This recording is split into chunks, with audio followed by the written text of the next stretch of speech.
¿Qué tal, amigas y amigos? Estamos en 60 minutos con José Luis Yepes, su cita del fin de semana por Promar Televisión. Hoy vamos a estar conversando con otro personaje referente en nuestra región. Estaremos conociendo un poco más de la vida del ingeniero Omar Daniel Montero Alvarado, mejor conocido como Omar Montero, a quien le damos desde ya la bienvenida al espacio. Sea bienvenido a 60 minutos y bueno, nos va a encantar conversar con usted a partir de este momento. Bueno, muchas gracias por esta grata compañía de ustedes.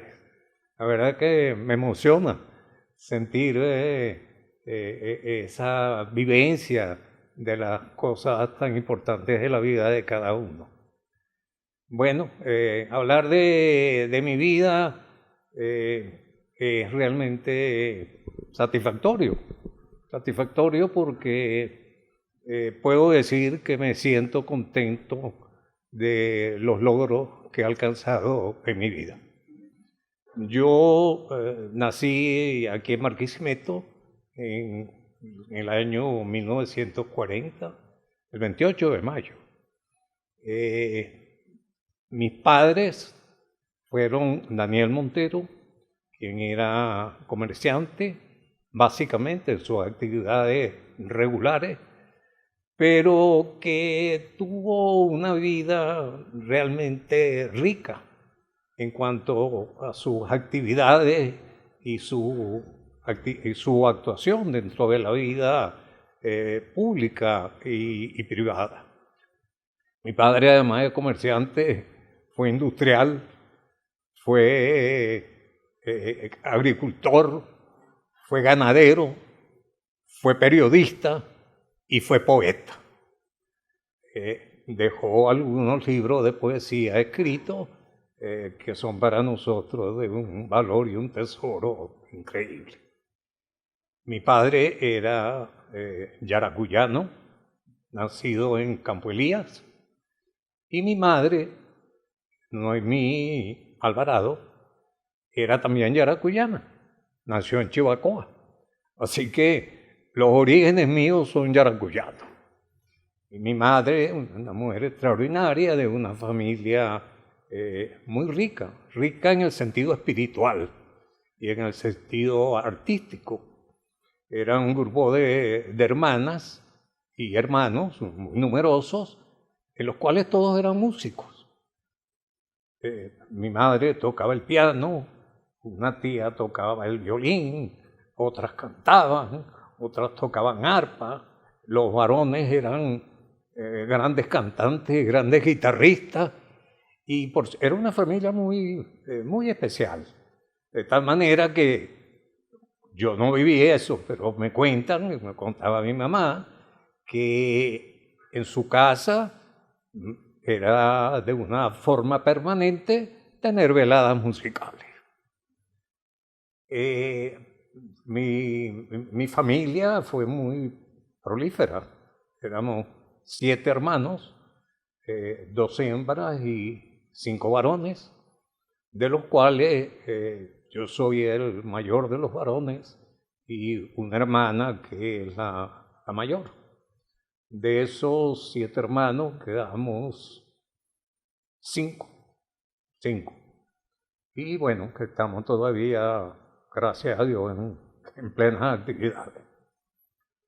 Mi vida en Barquisimeto de la infancia está llena de ricos pasajes, de momentos realmente extraordinarios, que uno en este momento los cuenta, y yo se los he contado a los hijos y a los nietos, y son tan sencillos los eventos, pero que tuvieron tanta trascendencia en la vida infantil, que yo los recuerdo con una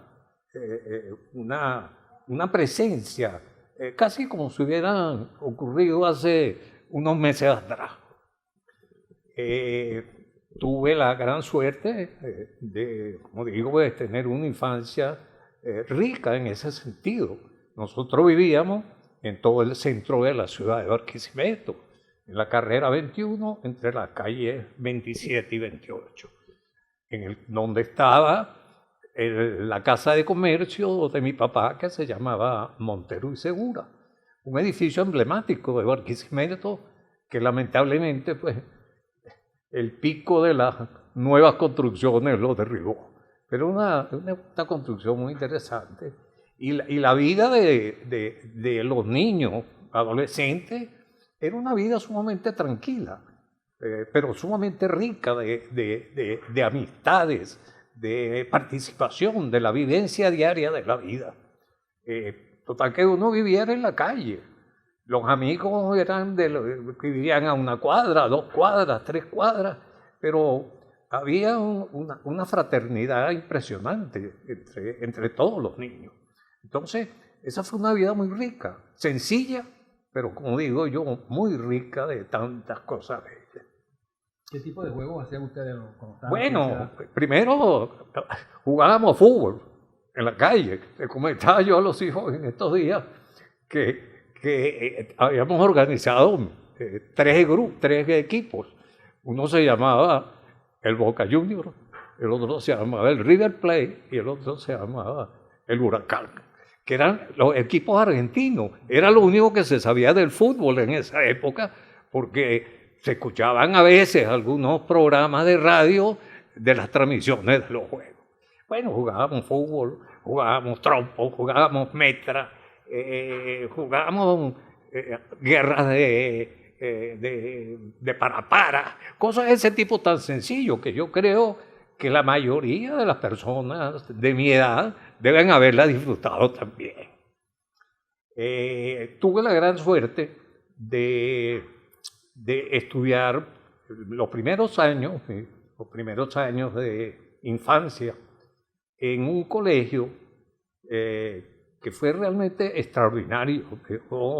Dejó una pauta grande aquí en Barquisimeto, que se llamaba el Colegio Federico Frueber. Eso lo dirigía una profesora maravillosa y se dedicaba fundamentalmente a lo que en esa época no son los mismos términos de la educación actual, pero eran los primeros años, cuando uno tenía 4 años de edad, etcétera, etcétera. Pero había una formación increíblemente bella. Ahí estuve hasta el 3er grado y a partir del cuarto grado ingresé en el Colegio La Salle, que para mí, yo lo considero mi pasantía por el Colegio La Salle, el hecho más importante de mi vida, porque tuve la gran oportunidad de recibir una educación integral, bajo el punto de vista, vamos a decir, científico y bajo el punto de vista religioso. Tuve la oportunidad de tener unos profesores, unos hermanos de La Salle extraordinarios. Había un gran sentido de la formación en hechos que en estos momentos son lamentables no tenerlo, como era la formación cívica.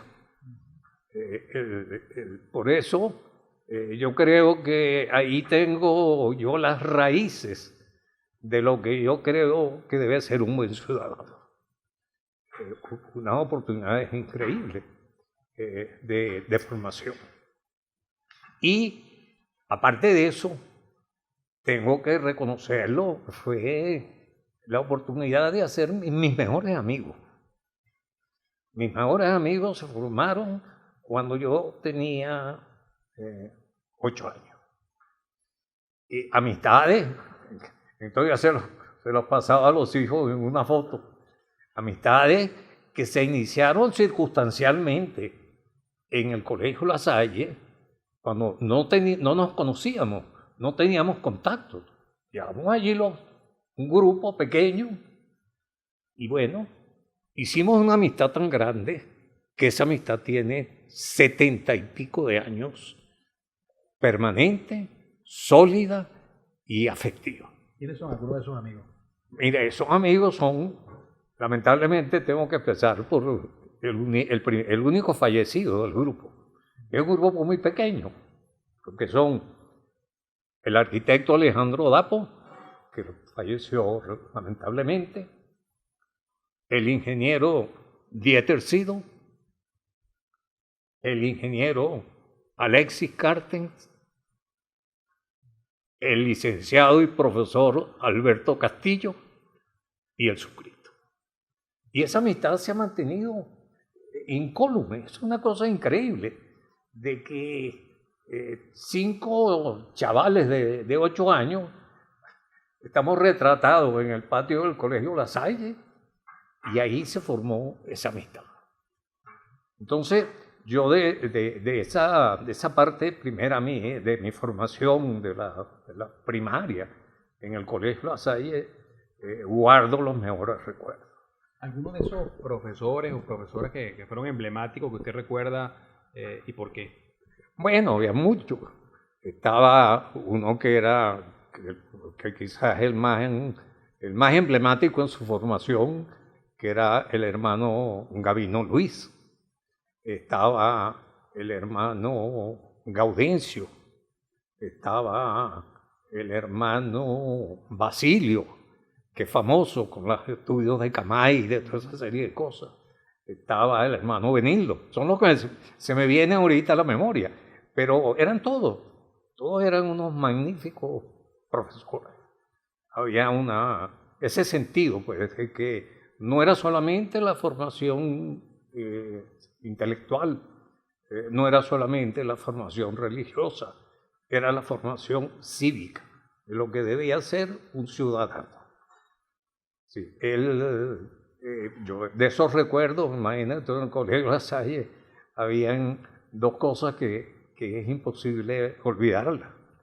Había una institución interna dentro del mismo colegio. Habían 2 instituciones básicas.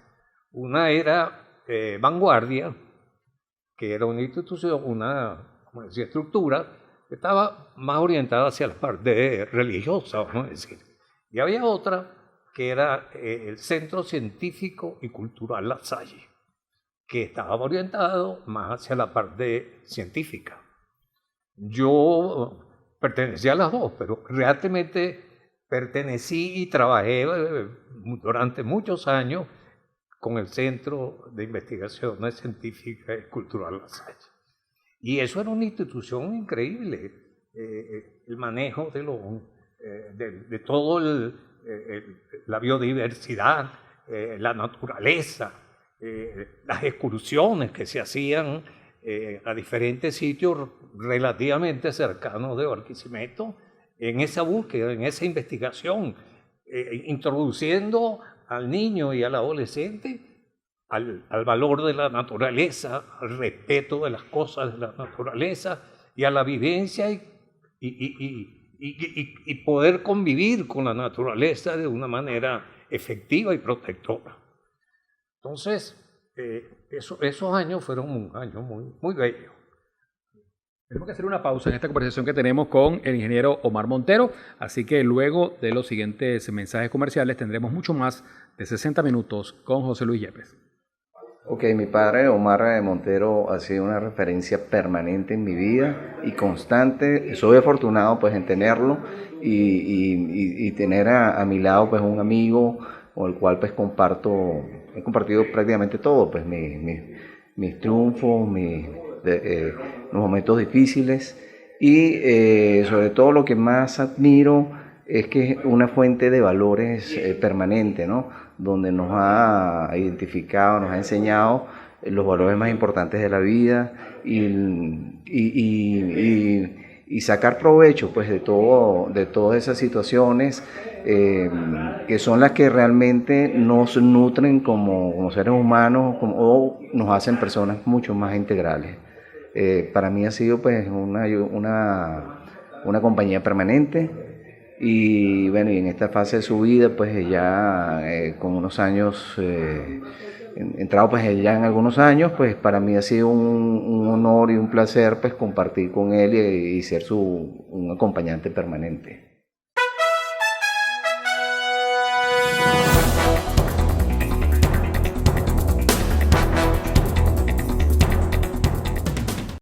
Avanzamos en 60 minutos con José Luis Yepes por Promar Televisión y seguimos conversando con el ingeniero Omar Montero, que es nuestro personaje invitado en el programa de hoy. Ingeniero, en la primera parte abordamos las raíces hasta llegar a la culminación de la educación primaria en el Colegio La Salle. Hablemos ahora de la secundaria, esos años de adolescencia y de juventud que precedieron a lo que fue el inicio de una carrera profesional. Bueno, chicos, yo continué mis estudios de secundaria en el Colegio La Salle. Fue también una etapa muy importante y como lo he comentado, de una calidad educativa integral maravillosa. Coincidió esa etapa, diríamos, de mi secundaria con un proceso que se presentó en Venezuela en esos años, que fue la migración a Venezuela de una cantidad importante de profesores españoles, profesores de una extraordinaria calidad educativa y personal, gente que dejaron huellas aquí en Barquisimeto, entre los cuales podemos recordar el profesor del Reguero, que después tuvo la oportunidad de crear un instituto de educación muy importante aquí en Barquisimeto.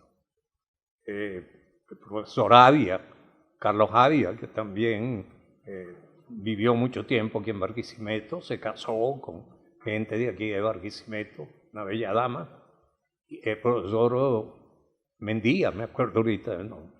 Bueno, esos eran profesores de una calidad extraordinaria y fue, diríamos, una revolución, vamos a llamar así, dentro de la estructura educativa del colegio, porque toda la primaria nosotros estábamos con los hermanos de La Salle, no habían profesores seglares, pero en la secundaria entonces se incorporaron toda esta serie de profesores, fundamentalmente de origen español, habían profesores también venezolanos, que eso cambió mucho la manera de llevar adelante la parte educativa, porque no era simplemente una parte establecida por las mismas estructuras del Colegio La Salle, sino que había esas ideas nuevas, la percepción del conocimiento en otras partes del mundo, que podía uno participar y conocerlo de vivas fuentes, y no que le echaran el cuento. Total que esa etapa del bachillerato, de la secundaria, fue también sumamente brillante. Por supuesto, es la etapa, diríamos, de la adolescencia en que vienen también los compromisos afectivos, las novias, bueno, tantas cosas que son nuevas en la vida de un adolescente, pero que gracias a Dios transcurrieron sin ningún problema, sin ninguna situación difícil, ni para mí ni para mis padres. No, todo funcionó de una manera satisfactoria. Y bueno, llegó el momento de concluir los años de bachillerato y tuvimos la suerte, quienes estábamos en ese momento ya para culminar el quinto año, de que el colegio decidió abrir el quinto año de Ciencias Físicas y Matemáticas, y logramos graduarnos de bachilleres en el mismo Colegio La Salle donde estábamos estudiando. O sea que sería la primera promoción de bachillerato de La Salle. Primera promoción de bachillerato del Colegio La Salle. Eso nos queda esa satisfacción. Ingeniero, ¿y usted recuerda qué materias en particular se le hacían un poco más difíciles y para cuáles tenía usted más facilidad?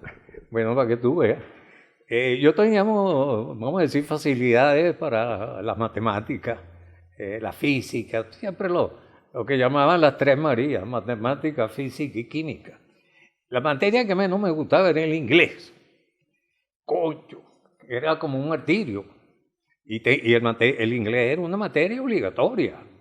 Pero bueno, esa es la que siempre me causó problemas, vamos a llamar así. Pero el resto no, todo. Salí bien, salimos satisfactoriamente. Yo me gradué a los 16 años. Y recuerda, ¿cómo fue esa celebración del bachillerato? Porque era la primera promoción de La Salle. Claro, fue muy bella. Primero por el mismo colegio. Me acuerdo que cuando hubo el acto de graduación, vino, vamos a decir, yo no me acuerdo quién era en ese momento, la autoridad máxima, debo decir, de los hermanos de La Salle en Venezuela. Y bueno, fue un acto muy bonito, muy bonito, muy bonito. Me recuerdo que, si no me equivoco, fue en la Cámara de Comercio el acto. Bueno, total que yo me gradué muy joven, me gradué de 16 años. Cuando me graduó pues, de 16 años, ya yo tenía más o menos establecida cuál era la meta de estudio universitario que quería seguir. Y era la ingeniería civil. Y efectivamente me inscribí en la Universidad Central de Venezuela y empecé mis estudios de ingeniería civil. ¿Cómo fue esa decisión de ir a trasladarse a Caracas a estudiar? Eso es algo muy anecdótico. Primero porque yo tenía 16 años.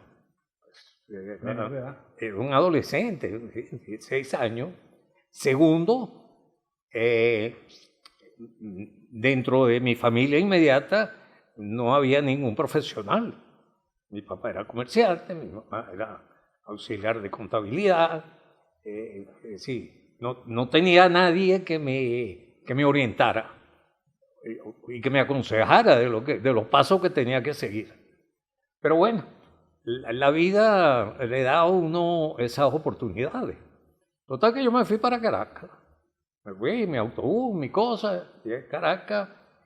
Yo tenía ya un familiar, el cual pues me acogió allí en su casa mientras hacía las diligencias en la universidad, y me fui a la universidad, a la ciudad universitaria.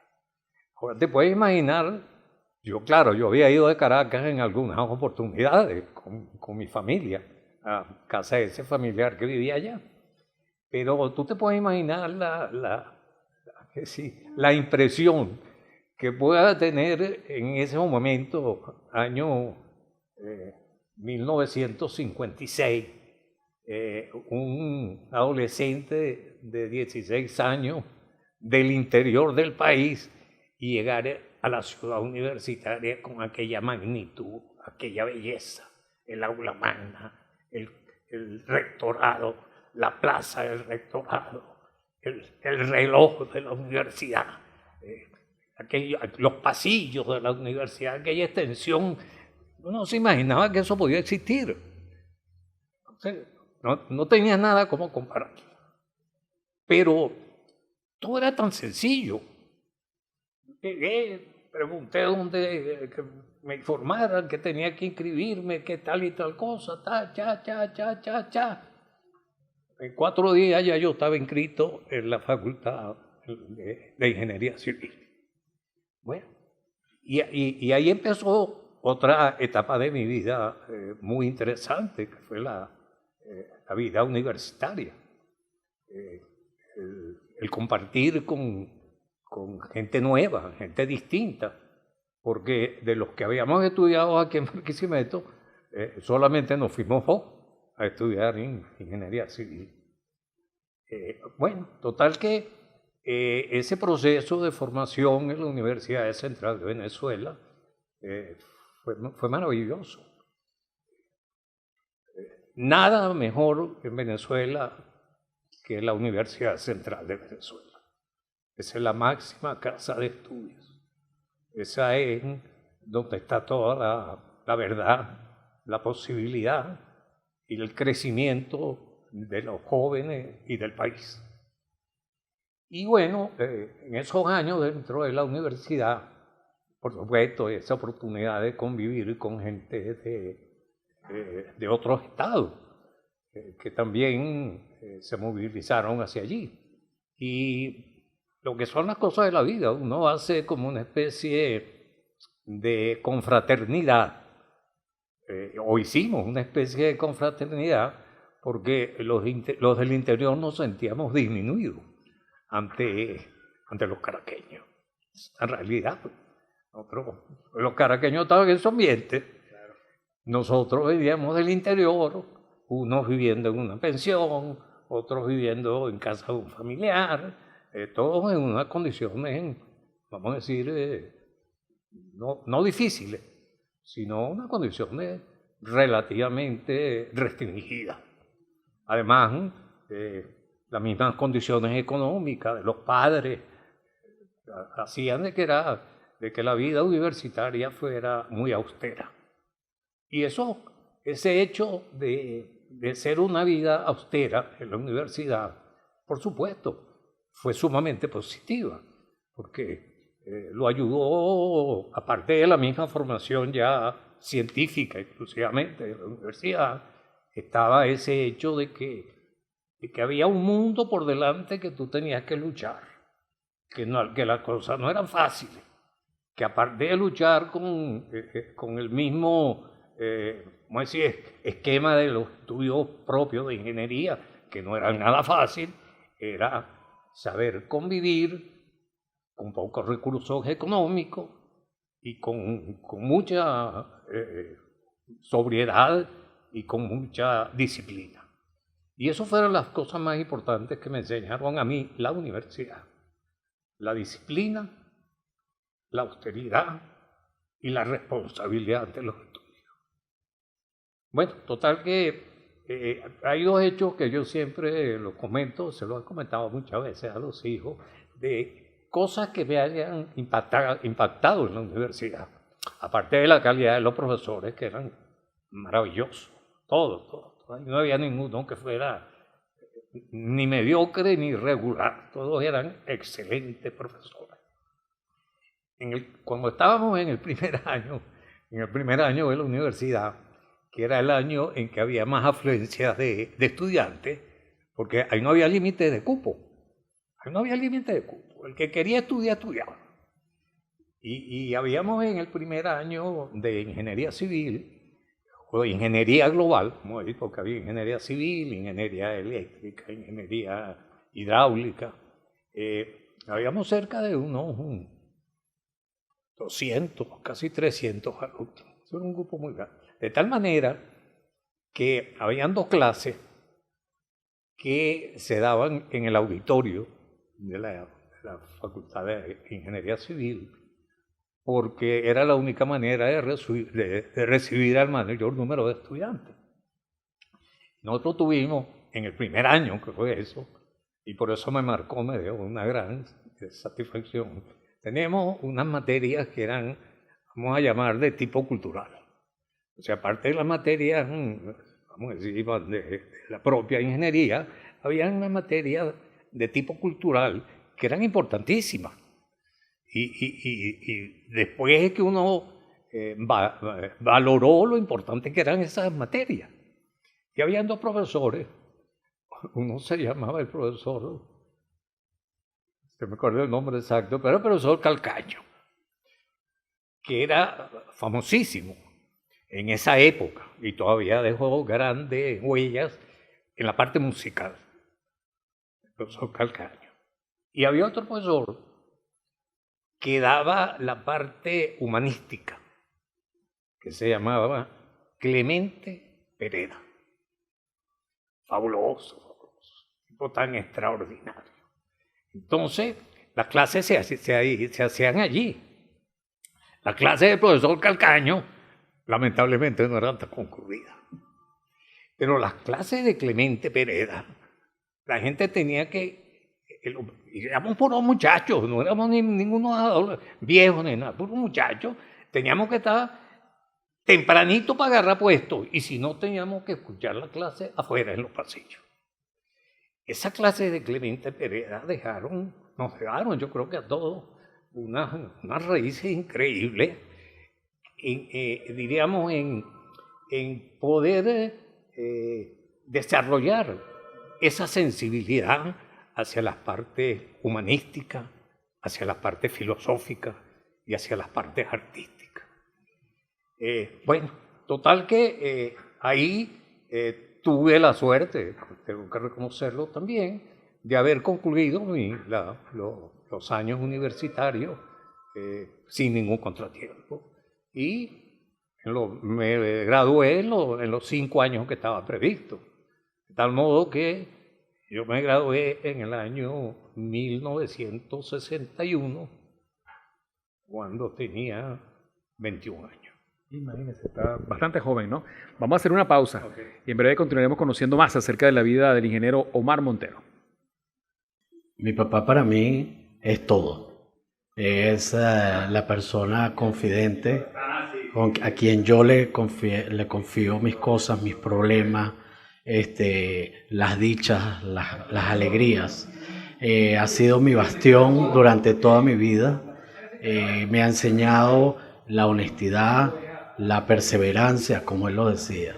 Es mi amor y lo llevo en el alma y es mi orgullo de toda mi vida. Mi papá para mí es muchísimas cosas. La principal y la más importante de todas ellas es que es una persona íntegra. Es un hombre de trabajo, ejemplo de trabajo, rectitud, de compromiso y sensibilidad. Es muy inteligente, es muy amoroso, es complaciente y consentidor. Mi papá es un hombre formador que inculcó en mí y en todos mis hermanos a lo largo de todos mis años y de nuestros años, inculcó cantidad de valores de los cuales estoy inmensamente agradecida.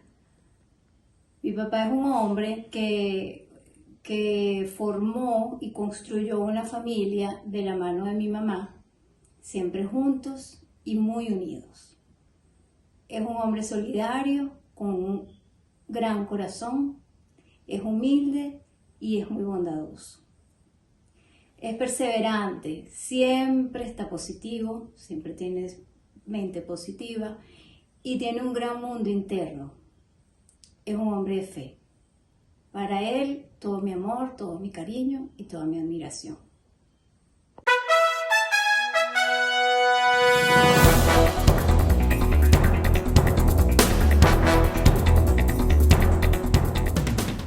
Seguimos en 60 minutos con José Luis Yepes por Promar Televisión. Bueno, en la parte anterior ya habíamos concluido los estudios universitarios, ya con el título en la mano. ¿Cuáles son esas decisiones y esos traslados que ocurren en la vida del ingeniero Omar Montero? Bueno, chico, ya graduado con el título en la mano, como tú dices, bueno, se abre un nuevo horizonte en la vida. Un horizonte en el cual tampoco uno tenía la certeza de lo que le iba a pasar a uno en la vida profesional. Tenía uno los conocimientos, iba a tener uno éxito en la vida profesional. Bueno, era una incógnita, pero había que lucharlo, había que buscarlo y había que tratar de que fuera exitoso. Yo tengo que reconocerlo, que efectivamente fui afortunado y soy afortunado porque mi vida profesional ha sido fructífera, bajo todos los aspectos, bajo el aspecto, diríamos, del propio trabajo en sí, del éxito profesional, de las cosas alcanzadas. Entonces, me tengo que sentir satisfecho. Cuando ya con el título en la mano, pues hay que buscar trabajo. De hecho, le iba a preguntar cuál fue su primer trabajo y si recuerda cuál fue su primer sueldo. Que tengo que buscar trabajo.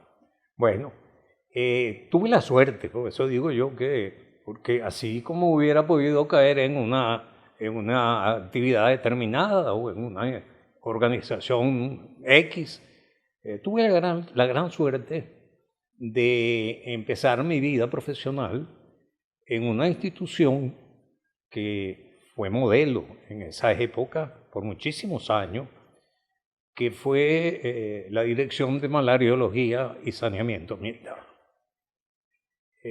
Y caí ahí. con la suerte también de que empecé a trabajar en Barquisimeto. O sea, mi primer trabajo fue aquí en Barquisimeto, en esa dirección de malariología y saneamiento ambiental, y me tocó la responsabilidad, teniendo 21 años, de crear y poner en funcionamiento un servicio que fue fundamental después en el desarrollo del país, ya les comentaré eso, que fue el servicio de acueductos rurales. ¿Por qué? Porque estamos hablando de los años 60, la mayoría de las poblaciones rurales del país no tenían acueducto. Y uno de los programas más importantes que hizo malariología fue ese programa de acueductos rurales a nivel nacional. Programa extraordinario. Ese programa de acueductos rurales fue ejemplo para la mayoría de los países latinoamericanos. ¿Estamos hablando de qué año? 60. O sea, que estamos hablando ya de los inicios de la democracia. Sí, señor. En esa época, vamos a decir, yo tuve, y siento eso, la gran satisfacción de poder haber aportado mi pequeño grano de arena en la construcción de un país diferente, que en ese momento estaba reclamando un cambio radical en el sentido de la atención de los problemas más importantes que tenía el país, de los cuales la salud y los servicios públicos eran lo más importante. Total que bueno, yo inicié mis actividades allí en malariología. Tuve la gran suerte también de tener un maestro que era mi superior aquí en Barquisimeto, que era el ingeniero Mario Montesinos, de una reconocida trayectoria profesional, cívica, de honestidad, casi única. Bueno, en ese proceso llegó, sí, se fue creciendo, se crearon las instituciones, se fueron desarrollando toda esa serie de programas, y cuando esa época estaba de ministro el doctor Arnoldo Gabaldón, científico, y más que científico, humano, un hombre de unas condiciones cívicas únicas, era un hombre excepcionalmente, vamos a decir, en toda la amplitud de su vida, era un ejemplo, fue un ejemplo. Resulta que en ese proceso, esa organización de malariología fue creciendo también, y ellos iniciaron un programa con la Oficina Sanitaria Panamericana, con el cual había una cantidad de becados anualmente que se establecían, 4 o 5 becados que iban a hacer su posgrado en los Estados Unidos. En el año 1964, ya yo tenía 4 años trabajando, bueno, había hecho ya más o menos cierto camino dentro de la institución. Yo recibo un día una notificación. Me dice: usted está seleccionado para hacer su posgrado en los Estados Unidos. Tenía yo 24 años. Omar Daniel, mi hijo, tenía 6 meses. Bueno, total, cuento esto porque es una anécdota interesante. Total que bueno, yo digo, bueno, que no es más nada. Pero de los requisitos que me ponían para poder optar a la beca, era que yo supiera inglés. Pero el inglés era mi punto débil, como le había contado. Mi punto débil. Concho, ¿qué hago yo? Yo no tengo suficiente base para poder tener la seguridad de optar por la beca. Total que bueno, yo me dejé cosas. Y entonces fui a hablar con el jefe mío en Caracas. Por eso digo yo que había unas condiciones del tratamiento humano excepcionales. Entonces yo le digo al jefe mío, mire jefe, él se llamaba Luis Carlos Bonilla, era un colombiano, era una bella persona, era profesor en la Universidad Católica Andrés Bello. Yo le digo, mire, doctor Bonilla, yo aquí tengo la carta pues para mi postulación para la beca, pero yo no sé inglés. Así que yo le voy a pedir a usted un permiso. Usted me dé un permiso de unos 2 meses. Y yo me voy a venir para Caracas y me voy a meter en el venezolano americano intensivo las 8 horas del día. Si yo con eso no logro obtener el mínimo necesario, desisto de la beca. Bueno, ¿sabes que así lo hice? La cosa es que, porque eso digo yo, que cuando uno yo le digo a los nietos, mire, para poder triunfar en la vida hay 2 cosas muy importantes. Primero, estar seguro de lo que uno quiere. Y tercero, la perseverancia. No hay que tenerle miedo a los problemas. Hay que luchar contra ellos, hay que vencerlos y hay que perseverar en lo que uno quiere alcanzar. Porque nada es regalado.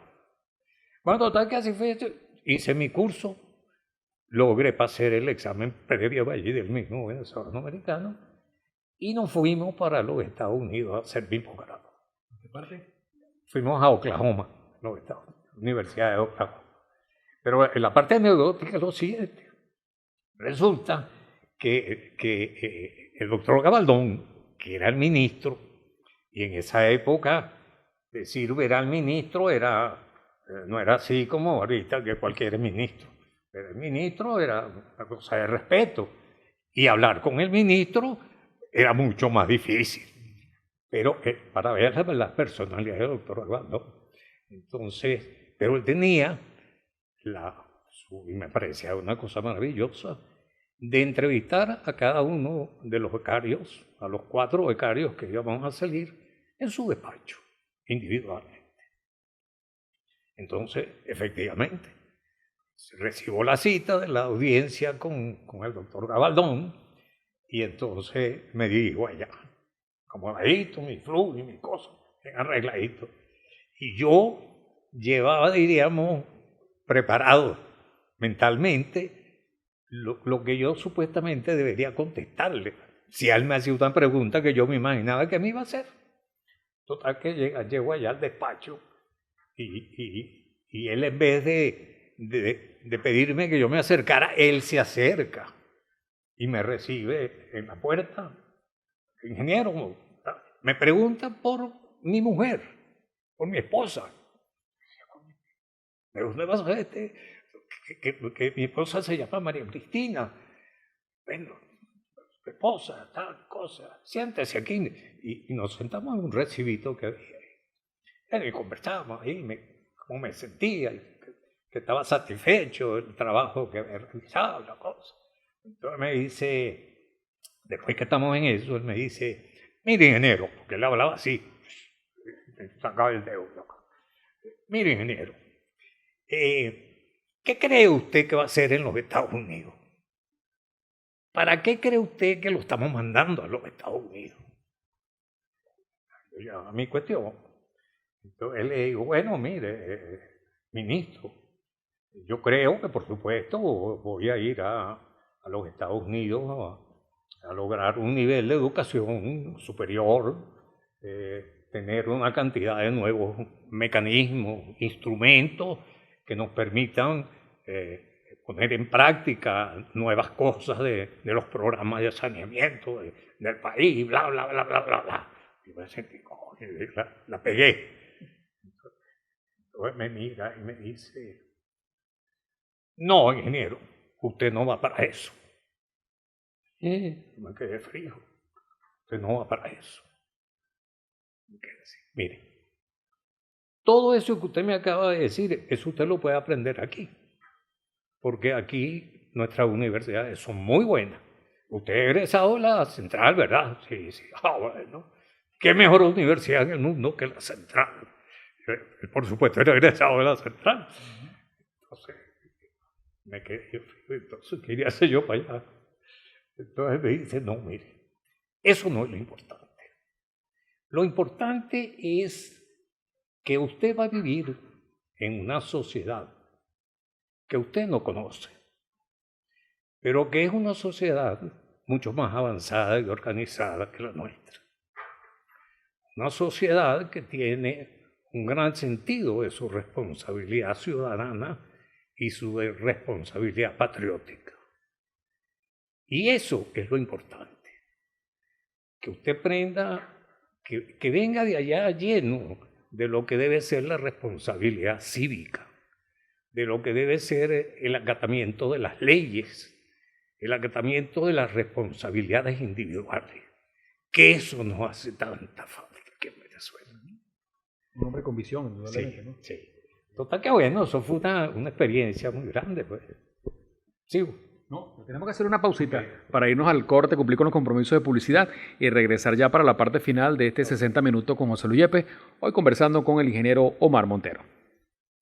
Mi abuelo para mí es sin duda un ejemplo, una guía. Ha sido una persona que me ha enseñado a vivir, a ser positiva, a siempre echarle ganas a la vida, a querer seguir para adelante, a luchar por lo que quiero. Ha sido un modelo de vida, un pilar fundamental entre la familia, a eso, a seguir adelante, a apostar por el bienestar de los demás, por el buen convivir y todo eso, y por eso lo quiero tanto. ¿Quién es Omar Montero Alvarado? Es mi papá, un gran enamorado de María Cristina, mi madre, y el mejor ejemplo de padre para mí y mis hermanos. Un suegro muy querido, abebo para sus 8 nietos y los amigos de nuestros amigos. Una persona sabia y muy equilibrada, siempre llena de buenos consejos. Mi papá fue uno de los mejores alcaldes que ha tenido nuestra bella ciudad de Barquisimeto. Un profesional emprendedor, capaz y honesto, cualidades que supo transmitir a nosotros sus hijos.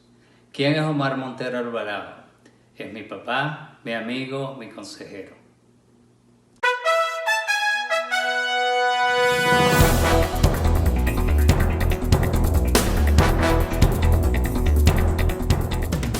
Estamos ya en la parte final de 60 minutos con José Luis Yepes conversando con el ingeniero Omar Montero y vamos a ver cómo sacamos provecho de los minutos porque todavía nos queda mucha tela que cortar en esta conversación para saber más acerca de esa vida de un personaje que es referencia en nuestro estado, en nuestra región. Ingeniero, tenemos que hablar de la familia, cómo se conoció con su esposa, cómo conformó esta familia, cuántos hijos, nietos y también por supuesto hablar de lo que fueron sus principales realizaciones desde el punto de vista profesional. Y no podemos obviar su pasantía en un cargo de representación popular, en el que su gestión hoy día, pasadas ya varias generaciones, sigue siendo una referencia y se utiliza como modelo a seguir por lo que debe ser una política entendida para servir y no para servirse. Bueno, como dije yo al principio, la verdad que soy un hombre afortunado, porque mi mayor fortuna fue conocer a mi mujer. Y haber convivido con ella tantos años. La conocí jovencita. Yo tenía 16 años y ella tenía 15. ¿El nombre de ella? María Cristina Pulido García. Bueno, la conocí, ella tenía 15 años, yo tenía 16 años. Tuvimos un periodo de noviazgo durante toda la universidad. Puedo decir que fue prácticamente mi única novia y yo fui su único novio. Nos casamos en el año 1963 y nació Omar Daniel, que es el mayor, en enero de 1964. Así que cuando contaba que nos fuimos para los Estados Unidos, Omar Daniel tenía 6 meses de edad. Bueno, la familia es muy bella. Yo digo que es el mayor tesoro que tengo. Son 4 hijos. Omar Daniel, que es el mayor, que es ingeniero civil también. Andrés, que es el segundo, que es arquitecto. Carlos Eduardo, que es ingeniero industrial. Y la menor, una hembra, que es abogado. Una bella familia, casados. parejas consolidadas, muy consolidadas ya. Bueno, y encima de eso, pues, con floreciente de nietos, tengo 8 nietos, 4 hembras y 4 varones. De los nietos, la mayor está estudiando medicina, el segundo se graduó en ciencias políticas en los Estados Unidos y va a estudiar derecho. La otra, una de las nietas, está estudiando psicología. Y la última que tengo es un pichón de comunicadora social que está empezando. Entonces tengo una familia muy bella, muy unida y, bueno, muy sólida. De las cuestiones de actividades de mi vida, vamos a llamar pública, aparte de esa pasantía y ese tiempo que fueron 11 años en el Ministerio de Sanidad, de los cuales guardo todos los recuerdos del mundo. Hasta me dieron la oportunidad de ir a la Organización Mundial de la Salud como delegado de Venezuela en el año 1970. Que aquello fue para mí, ir a Ginebra en esas condiciones fue una experiencia increíble. Con eso sellé prácticamente mi estadía en el Ministerio de Sanidad. Después yo tuve una vida gremial también muy interesante. Yo fui miembro de la Junta Directiva del Centro de Ingenieros del Estado Lara durante muchos años y fui presidente durante 2 periodos consecutivos, periodos en que había elecciones y todas esas cosas. Y esa pasantía me dejó también grandes satisfacciones, me dejaron grandes amigos, grandes colegas. No, fue maravilloso. Después, ahí diríamos, como tú dices, mi participación en la vida política. También tengo que decirlo que fue extraordinaria. Yo soy un demócrata de raíz, de convicción y de práctica. Esa es mi formación y en eso creo. Total que cuando vino esos procesos del año de las nuevas elecciones, en la cual resultó electo el doctor Luis Herrera Camping, bueno, a mí me picó. Aunque yo no era miembro de ningún partido, bueno, como independiente empecé a trabajar y trabajé en la campaña y las cosas. Y bueno, cuando se logró el triunfo del doctor Herrera Camping. Lasallista, por cierto. Lasallista, por cierto, por y supuesto. Muchos integrantes de su gabinete de Lasalle. Todo esos grupos de él eran lasallistas. Total que bueno, ante el triunfo y la cosa, él me hizo de conocimiento si yo quería participar en el gobierno, cargos y cosas.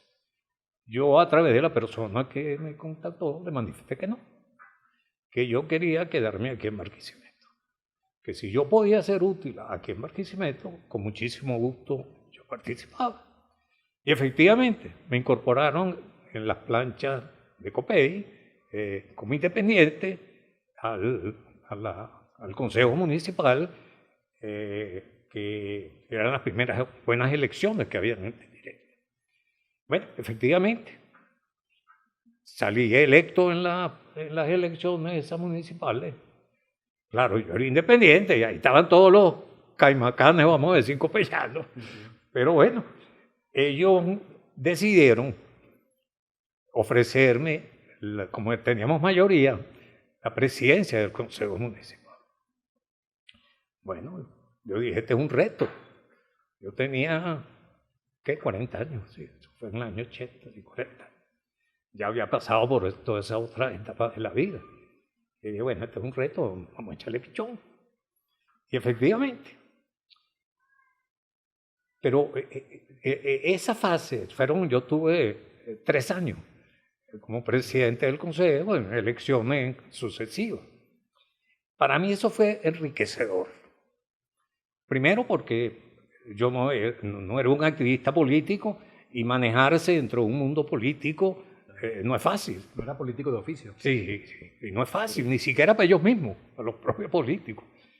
Pero, no sé, la vivencia del propio actividad municipal y como yo la vivía, yo sentía pues, que realmente estaba hecho para eso, que yo creía que podíamos, no solamente yo, que podíamos hacer un gran trabajo por la ciudad y por los ciudadanos, que es lo más importante. Sí, porque además le estaban acompañando concejales de, Eso es lo que te voy a contar.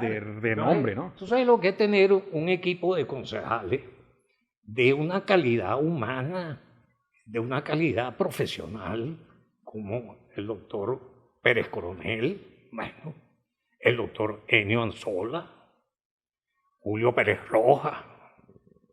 Esos eran los compañeros míos, sindicalistas de mucho valor como Nelson Piña, que fue alcalde. Eso era en el equipo nuestro, vamos a llamar. Pero lo que tenían vamos a decir, los otros equipos eran una maravilla.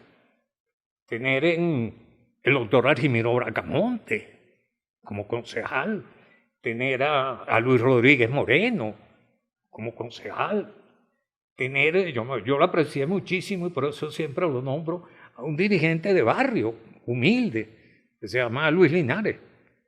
Luis Linares, Luis. Sí, que hasta un barrio tiene su nombre, un verdadero Barquisimeto. Eso era el grupo, vamos a decir, la parte de Acción Democrática.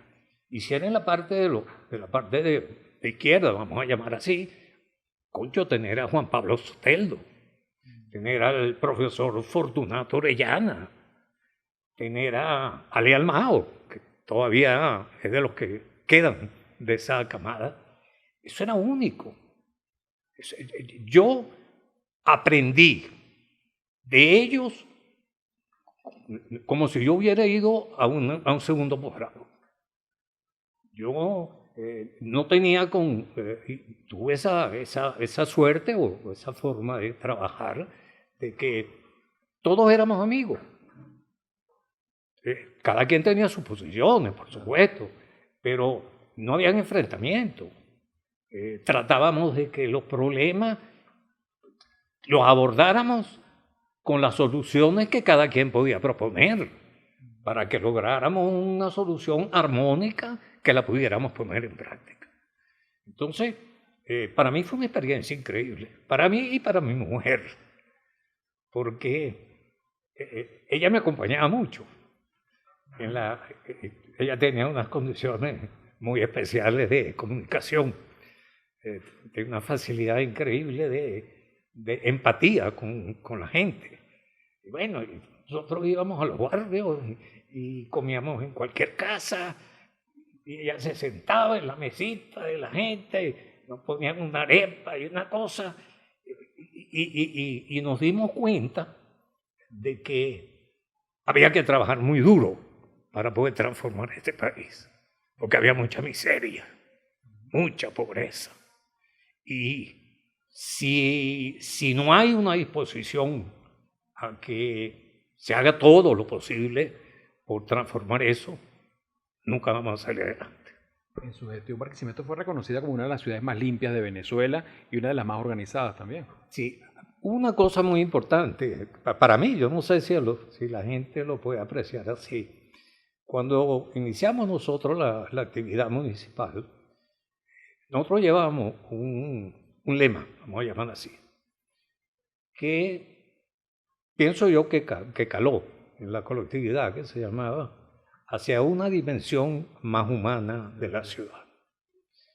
Y la idea era, y fue, lograr que la gente, que el barquisimetano se sintiera identificado con su ciudad, que se sintiera orgulloso de su ciudad. Y yo creo que eso se logró, porque precisamente en esos periodos fue uno de los periodos que hubo una mayor migración vamos a decir, de gente de ciertos recursos económicos a vivir en Barquisimeto, porque era una ciudad más organizada, como tú dices, era una ciudad muy limpia, una ciudad donde los espacios públicos estaban bien cuidados y bien mantenidos. Entonces, eso creó a nivel nacional la imagen de que Barquisimeto era una ciudad especial para vivir, aparte de los barquisimetanos, que somos especiales. Por si fuera poco. Es por si fuera poco. Total que bueno, eso me dejó unas grandes experiencias y grandes satisfacciones. Yo me fui del Consejo Municipal después de esos 3 años con la gran satisfacción de que lo que dejé fueron puros amigos. Ya estamos llegando a los minutos finales, ingeniero. Le voy a mencionar, primero una pregunta, de los países que usted ha visitado, de esas ciudades, ¿a cuál le gustaría volver? Mira, el país que más me ha impresionado a mí y que tuvimos la satisfacción y la suerte de ir varias veces es Francia. Francia es un país sumamente bello bajo el punto de vista de la naturaleza. Tiene, vamos a decir, toda una cantidad de variedades de tipo geográfico y topográfico que la hacen realmente única. Es un país donde la cultura está en todas partes. Está todo allí, pues, y la ciudad de París, por supuesto, es París. ¿Un pasatiempo, un hobby en su casa en los momentos libres? Leer y música. Soy un gran lector. Siempre he sido un gran lector y ahora que estoy me queda más tiempo libre, soy un extraordinario lector. ¿Alguna figura no familiar que usted ha admirado en su vida? Me agarraste así como que yo admire en la vida. Bueno, yo creo que de las personas que no le he conocido, pero que yo admiro, es Mahatma Gandhi. Es decir, toda la labor de Mahatma Gandhi y la enseñanza y lo que él dejó para el mundo, en el sentido de lo que debe ser la responsabilidad ciudadana, el amor a su país y las formas de lucha no violentas que condujeron efectivamente a lograr las metas que él se había propuesto, para mí es un ejemplo único en el mundo. ¿Qué características considera usted que tiene de su papá Daniel y qué características de su mamá Noemí? Bueno, mira, de mi papá yo puedo decir que los guerreros, porque como te digo, mi papá hizo de todo, y de mi mamá la bondad. Le menciono algo y usted es la primera palabra que le venga a la mente. Cuando le digo Venezuela. Te amo, te quiero. Familia. Te vamos a conquistar, te vamos a lograr lo que queremos de Venezuela, lo que debemos tener de Venezuela. ¿La familia? Mis hijos y mis nietos. Cuando le digo María Cristina, ¿qué le viene a la mente? El amor de mi vida. Barquisimeto. Mi ciudad querida. Principal enseñanza que le dejó su pasantía política. En que la lucha por el bienestar colectivo es una responsabilidad de todos y de cada uno de los ciudadanos. Ahora, ingeniero, la pregunta que le hacemos a todos nuestros invitados, mirando a esa cámara, ¿cómo le gustaría ser recordado al ingeniero Omar Montero? Como un buen amigo. Por cierto, eso fue uno de los lemas en esa campaña de concejales. Si bien la gestión decía hacia una dimensión humana de la ciudad, decía vota por tus concejales amigos. Estuve revisando por ahí los afiches y algo de eso todavía queda por allí. Ingeniero, agradecido de que nos haya abierto las puertas de su casa. Gracias a usted, y siempre abiertas. Y que nos permita haber conocido más acerca de su vida, usted que es una figura emblemática para nuestra ciudad, para nuestra región, y que, bueno, lo más importante también para esas nuevas generaciones, claro, que no tuvieron quizá la fortuna de verle en el ejercicio profesional y en su pasantía política, pero que a través de este tipo de programas conocen y tienen la posibilidad de perpetuar esa memoria de quienes han contribuido al Barquisimeto, que llegó a ser la capital del progreso en Venezuela. Bueno, muchísimas gracias a ustedes. Lo que tengo para terminar, aprovechar a darle un mensaje a los jóvenes. Miren, muchachos, ustedes tienen una gran responsabilidad ante el país. Ya nosotros estamos saliendo, estamos de salida. El país que necesitamos está en las manos de ustedes y ustedes tienen que construirlo. Muchas gracias, ingeniero Omar Montero, y a todos ustedes por su amable sintonía. En la cámara de Carlos Guerra les habló José Luis Yepes. Será hasta otro próximo 60 minutos.